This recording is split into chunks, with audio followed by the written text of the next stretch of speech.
যারা আপনাকে আত্মার বলে জানিয়ে, যারা আপনাকে নির্বংশ বলে করত, তারাই নিজেরাই নির্বংশ। কিয়ামত পর্যন্ত আপনি রাসূলের বংশ পৃথিবীতে উজ্জ্বল থাকবে। সুবহানাল্লাহ। এজন্য আল্লাহ তাআলা কোরআন কারীমে আমাদের শান সম্পর্কে আল্লাহ তাআলা উন্নত আয়াত করেন, ওয়া রাফা'না লাকা যিকরা। সুবহানাল্লাহ। আল্লাহ হাবিব,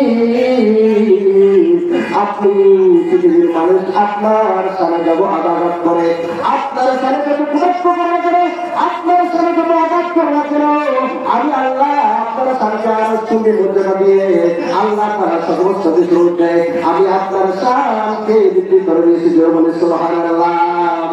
আরেকটু জোরে বলে না সুবহানাল্লাহ। আমার নবীর শান বৃদ্ধি করেছেন কে?